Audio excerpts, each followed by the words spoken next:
From Michigan Public, this is It's Just Politics. I'm Zoe Clark. And I'm Rick Pluta. Data centers, the race for governor, and how we rank ourselves as Michiganders against other states. Those are some of the topics pollster Richard Schuba asked Michigan voters about in his latest Glenn Gariff poll, commissioned by the Detroit Regional Chamber. On today's show, Richard Schuba is back with an in-depth look at where Michiganders currently stand on some of the state's most pressing issues.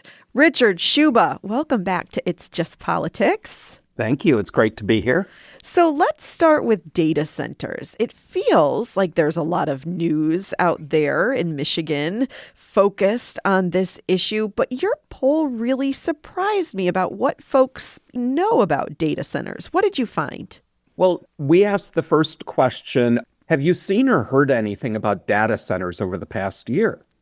And only 57% of the voters said they've seen or heard something, which tells us, you've got over 40% of the state. It's not paying any attention to the issue of data centers right now. And I think we get carried away because we pay so much attention to these issues. Right. We forget how many people don't. And this was a good example of that. So for those who had heard, there's very little support, no? Correct. For that 57%, we asked them what they have seen or heard. And 5% of those respondents said something favorable about them. 25% said something unfavorable, like it's going to raise my electricity rates, it uses too much water, it's going to pollute our groundwater, those types of statements.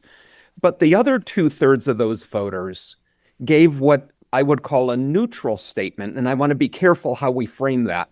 What we mean by neutral is they were repeating something they've seen or heard. Mm-hmm. Like, I see people are protesting. I see that people don't want them in their community.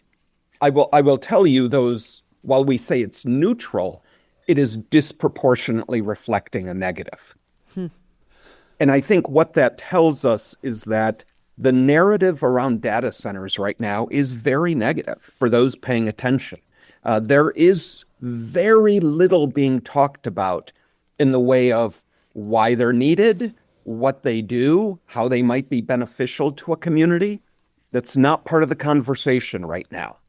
And I think it's very interesting that the narrative seems to be getting away from those who want to build data centers. Are we seeing this as a Democratic issue, a Republican issue, something else? It is one of those issues that it's one of those rare issues that's kind of across the board right now. There's not any big pockets of support that we're seeing in these numbers for data centers, and it kind of plays across the spectrum. I will say Democratic voters were slightly more negative than those Republican voters, but it's only because the Republican voters that we could see were moving into kind of a neutral category. So it isn't to say that they aren't negative, it's just that they weren't as overtly negative as the Democrats were. What about where people live? How do opinions shift depending on where you live in Michigan? Well, that is something I do have some sense of. And for example, I think in urban areas, the opinion isn't as strong because we're not seeing data centers being built in urban cities across Michigan. They're largely being built in, townships, exurban areas, rural areas. And that's where voters are, I think the most engaged and frankly, the most stridently opposed right now, because they are the ones dealing with it in their communities. Whereas the more you get closer to the heart of a population center, the less they're dealing with it on a daily basis. Does this seem to you like an issue that will solidify opinion once it becomes more politicized, or do you see it remaining more of a local community-based issue? I actually see this becoming very much a national issue because data centers, they drive artificial intelligence. artificial intelligence is very much a national, international concern right now. And I just see it all becoming part of the same issue of data centers and artificial intelligence. And, we did polling this past summer, specifically where we asked questions about artificial intelligence. And people's views are very mixed on that also, because they understand the benefits that it could bring. They are also seeing thousands of white-collar jobs being chopped right now. And voters are very much in line with this idea that it'll bring benefits, but how is anybody going to find a job if it takes over all of our jobs? So I see data centers and artificial intelligence morphing together as an issue that's going to have to be dealt with nationally. Yeah, in fact, we spoke with Pete Buttigieg a few months ago, who said he thought AI data centers, particularly in the Midwest, are going to just be such a larger part of the conversation than they are right now, only going to grow bigger. And, Michigan has a unique, I think, perspective on data centers in that one of the great overwhelming things we hear is the use of water. Right. And Michigan is water. Michigander, if there is one thing that unites Michiganders, it's the protection of water. And that is why Michigan has a unique perspective on this, in that across the political aisle, voters say, we've got to protect our greatest natural resource. And that natural resource is water, and data centers need water, at least the ones that don't have closed loop water systems. Do you see, as this issue becomes more nationalized, as you pointed out, do you see opinions on this gravitating towards a conservative and Republican side and a Democratic/progressive side? I think, frankly, opinion on data centers is becoming very entrenched against them on the Democratic side already. It's more stronger responses come from the Democratic voters on this issue. Republicans are still open to them, but you've got to have a narrative. You've got to help them understand what the benefits are. I think the economic arguments will work on the Republican side and frankly with some of the independent voters to an extent. But where this really comes into play, they may say, oh yeah, I'll allow data centers in Michigan, but will they allow data centers in their community? Mm-hmm. And that's a whole different issue nobody's dealing with. It's like, okay, we'll allow them in the state, but I don't want them here. And that's a different fight. That's a not in my backyard fight. We're speaking with Richard Schuba, founder of Glenn Gariff Group, about his latest poll. So another really interesting segment of your polling was about how we as Michiganders see ourselves, rank ourselves compared to other states. What did you find? Well, frankly, in this poll, I thought these were the numbers that just smacked me in the face. We asked the voters to rank Michigan on 6 different metrics. And we said, how do we rank from 1 to 50 amongst the 50 states on this? And an example, 4th grade reading scores, per capita income, Michigan's unemployment rate. We wanted to know where voters thought we were on that. And what we found on all 6 of these metrics is they rank Michigan smack dab in the middle. For example, reading scores, they ranked us at 26.8. For per capita income, they ranked us at 27.4. Unemployment rate, they ranked us at 28.6. I found it interesting in its own right that so many Michiganders think the state is average. They don't think we're particularly above average on any of these factors. We're just average. But what really is shocking is Michigan voters have no clue whatsoever about how Michigan really ranks on these.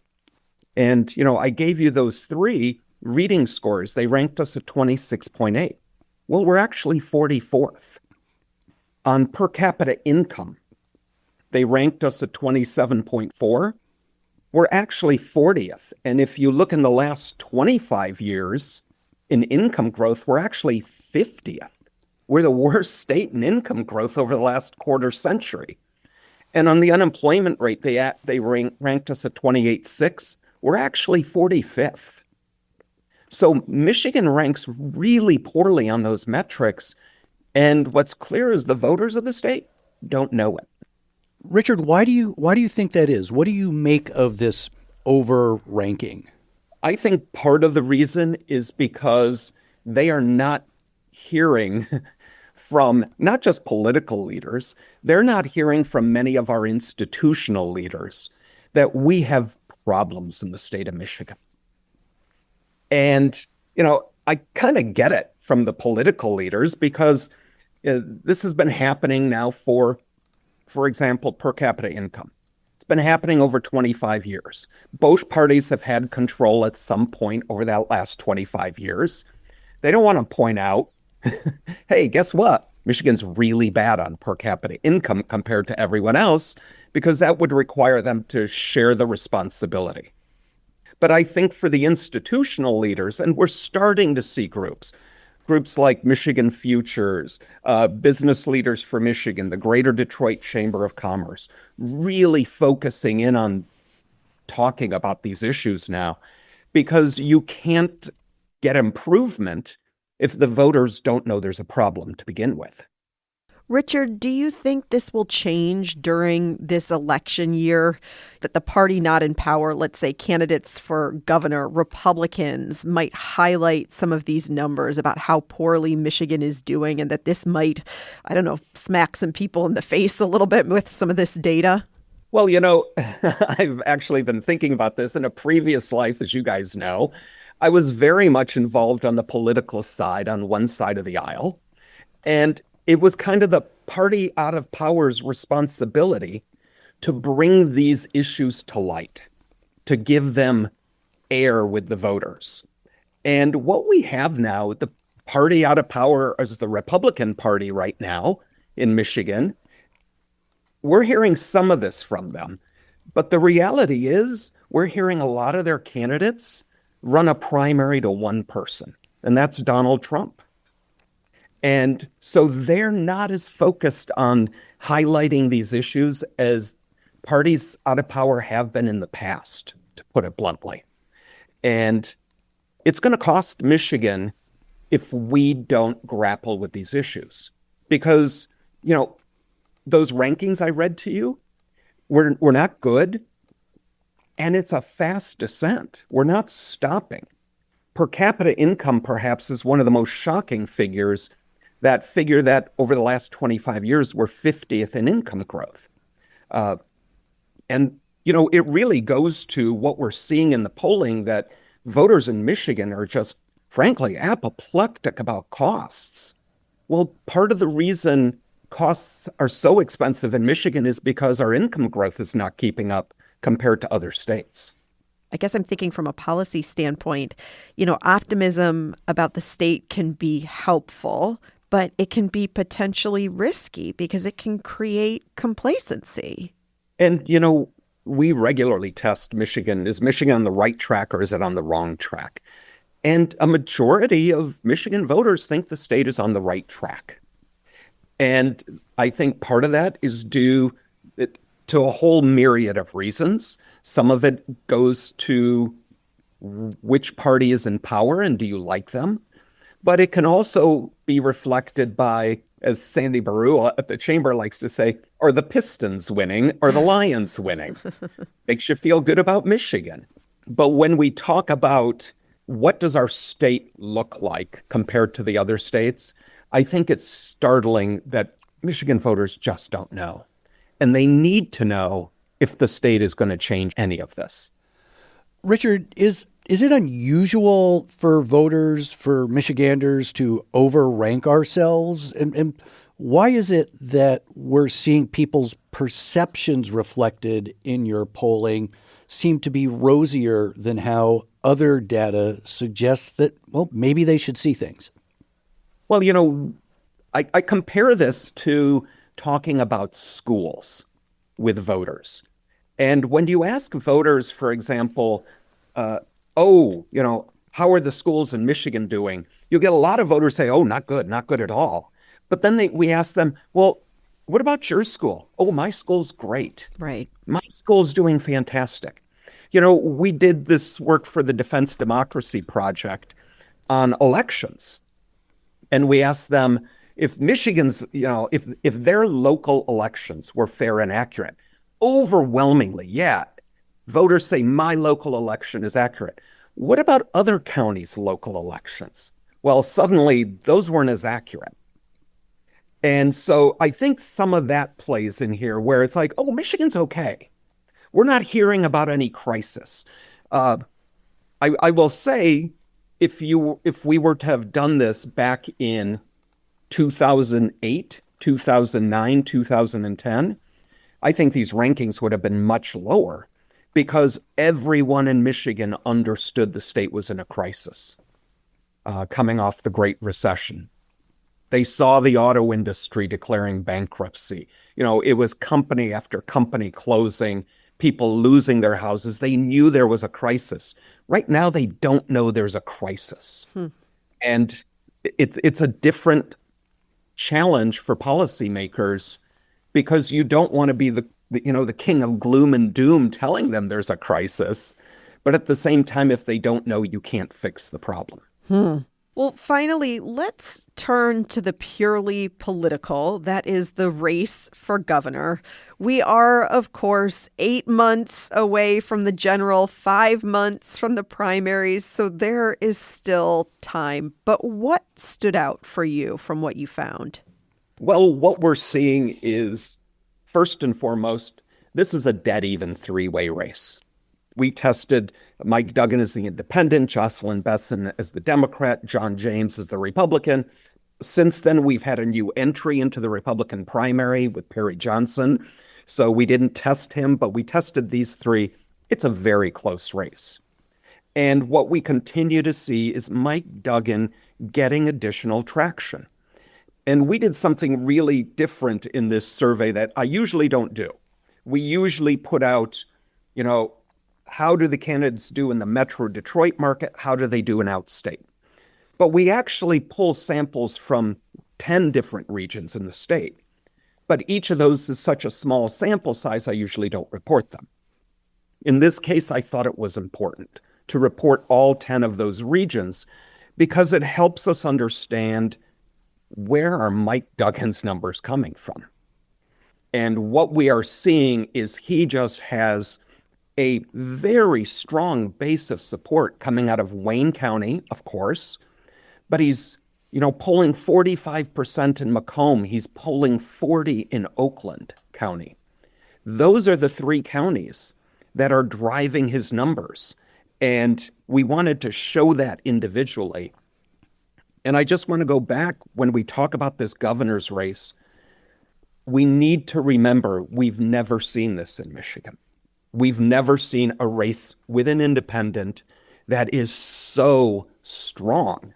The previous highest I could find for anybody running for governor as an independent was 2.6%, and that was Bob Tisch in 1982. So we don't know what this is. We just don't have an answer because it's so unusual in Michigan history. How much do you think national political dynamics are influencing voter attitudes towards the governor's race versus strictly state-based issues? I think that's the national issues have not come into play in this race. I think this is strictly people early on in the process are saying, well, we see this in all the polling. They don't like either of their party choices on either side of the aisle. There's a big chunk of voters who are suddenly getting this independent option and they're flirting with it. But to answer your question specifically, and I don't know the answer to this question, as the election gets closer, this will become a nationalized election because Donald Trump or whoever the incumbent president is, the midterm election becomes a referendum on that. And in the environment we're in, this will become nationalized. And all those people flirting with an independent for governor, do they go back to their previous corners that they've always voted in, mostly a Republican or for a Democrat? We don't know the answer. Or does this environment become so divided and so partisan that people are like, we got to do something different?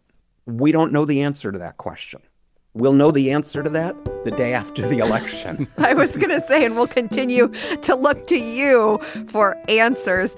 That is Richard Schuba, founder of Glenn Gariff Group, who we always learn from. Richard, thanks so much for the time and the data. Thank you. Always great to be here.